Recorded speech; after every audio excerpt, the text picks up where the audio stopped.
Hoy en día hay muchas personas que están recurriendo a las medicinas, a los psicodélicos, para aliviar síntomas, malestares, sufrimientos que no han encontrado hasta ahora solución, ni con la medicina tradicional, occidental, psicofármacos y quizás tampoco con psicólogos, con psicoterapia.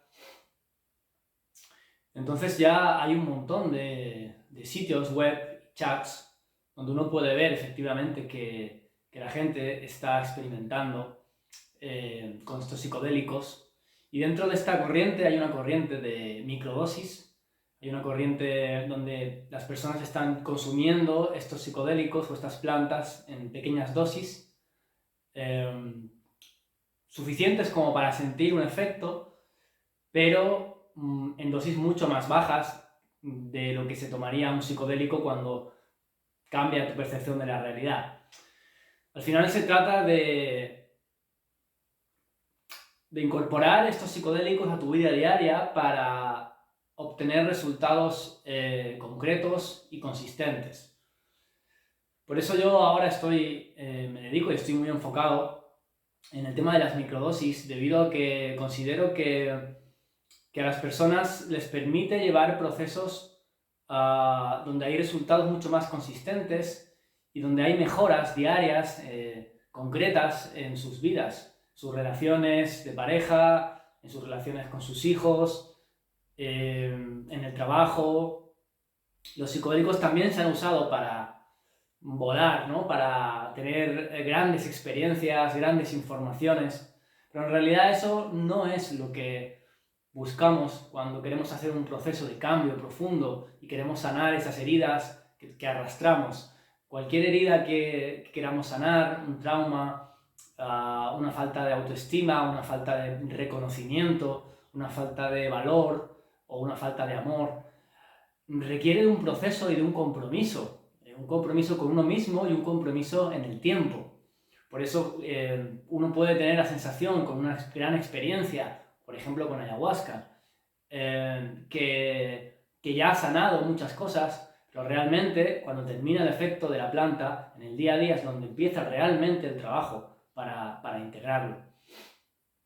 Entonces yo considero que el acompañamiento psicoterapéutico es fundamental y si no está presente esta variable dentro de un proceso con plantas o con psicodélicos, es muy raro que se produzcan resultados realmente positivos en la vida de las personas y que al final lo que buscamos es cambiar, es llegar a ser una mejor versión de nosotros mismos, es mejorar en nuestra capacidad de amar, es abrirnos, es tener menos miedo, ¿no? Y es enfrentar también esos desafíos que se nos presentan en nuestra vida.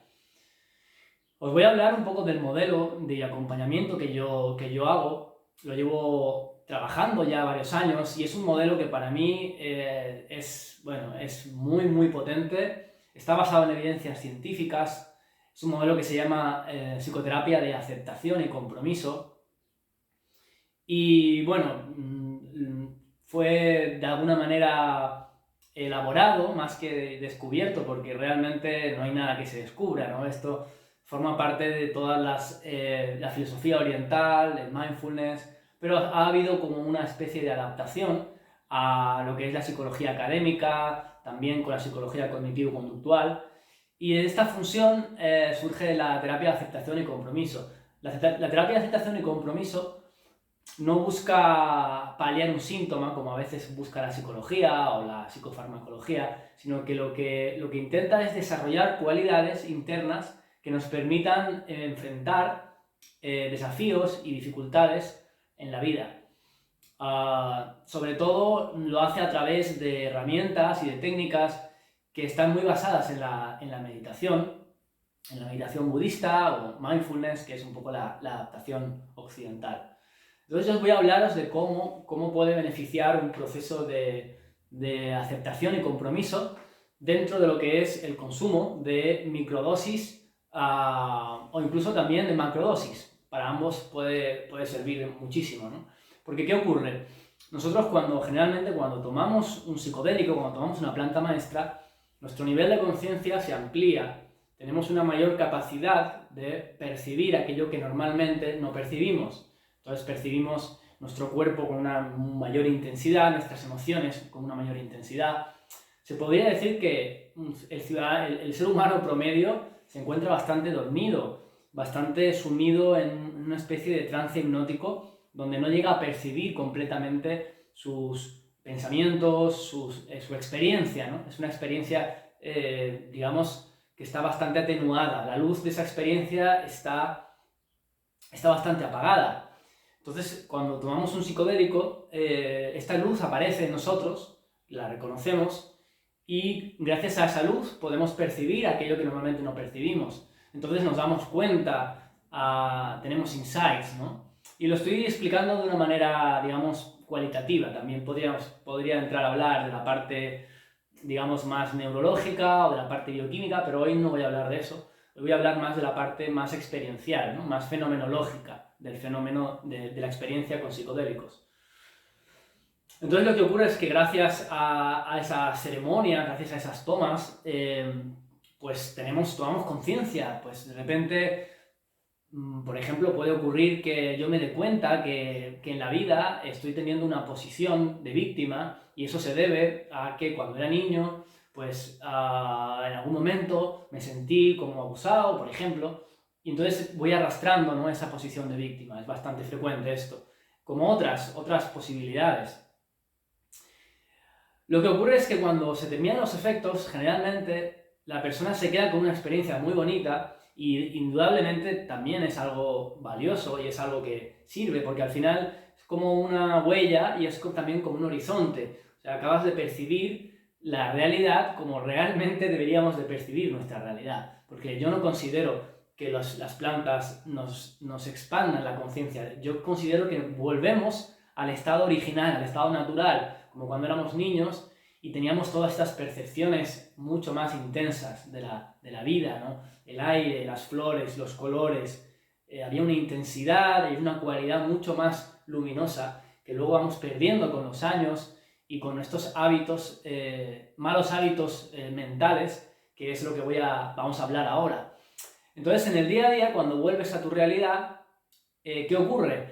Que vuelves otra vez a los hábitos, ¿no?, de pensar y de meterte dentro de esos pensamientos, vuelves otra vez a tener emociones de baja vibración, podríamos llamarlo así, emociones de miedo, emociones de ignorancia o apegos, y poco a poco otra vez tu conciencia se vuelve otra vez a oscurecer y prácticamente necesitas de otra ceremonia o de otra dosis, ¿no?, para otra vez sentirlo.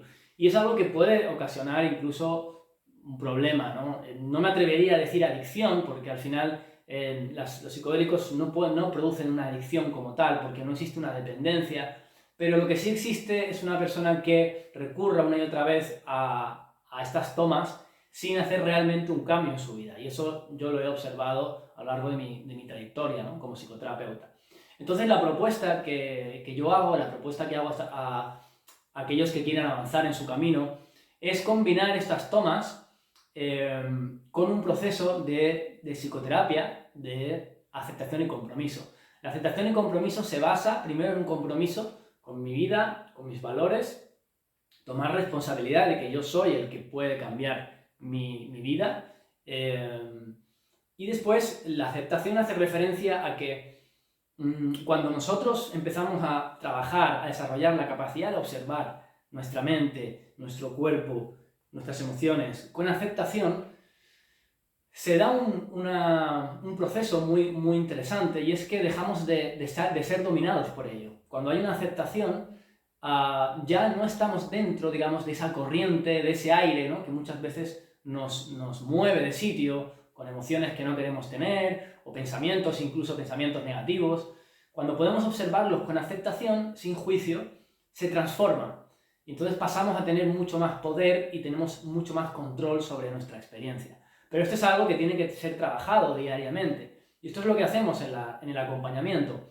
Vamos trabajando diferentes herramientas, a través de mindfulness, pero también a través de simplemente con el diálogo, ¿no? tomar conciencia cómo estamos muchas veces atrapados en el lenguaje, cómo el lenguaje, el diálogo interno, nos limita, nos constriñe la experiencia de vida y podemos aprender a trascender, digamos, esa identificación con nuestro contenido mental y empezar a sentirnos más como un yo integrado, un yo energético que según el contexto y según el momento puede ser de una manera o de otra. Esto es muy importante, ¿no? Porque nuestra identidad, nuestro yo muchas veces si nos hace sufrir mucho, ¿no? Esto es lo que mucha gente le llama el ego, cuando es rígido, cuando no se adapta a los cambios y la vida es cambio. Entonces es un proceso mínimo de 6 semanas para realmente obtener resultados y es un proceso cuya meta final es tener cambios reales, ¿no? Cambios que, si bien primero van a ser vividos dentro de uno, como desarrollo de cualidades, desarrollo de una mayor flexibilidad mental, desarrollo de mayor aceptación, desarrollo de mayor capacidad de concentración, desarrollo de este tipo de cualidades, de mayor capacidad de apertura, al final los resultados vienen solos. Y me refiero a los resultados que se puedan medir, que se puedan ser tangibles. Y las personas mejoran tremendamente sus relaciones, se vuelven mucho más amorosas, se vuelven más pacíficas, se meten menos en líos, dejan de estar dominados por emociones de baja intensidad, dejan de tener ansiedad, incluso dejan de tener compulsiones, ¿no? Que nos llevan muchas veces a las adicciones. Entonces es un proceso que yo recomiendo realmente, pero que sí que es verdad que requiere de un compromiso real de la persona para cambiar. Al final, si no tenemos ese compromiso con la vida y con nosotros, las circunstancias variables van a ser las que nos gobiernan y nos van a llevar siempre de un sitio para otro como si fuéramos marionetas. Entonces tenemos que tomar una decisión y es una decisión que requiera una entrega a un proceso en el tiempo. Y esto es lo que yo hoy quería comunicaros. Muchas gracias y estamos en contacto.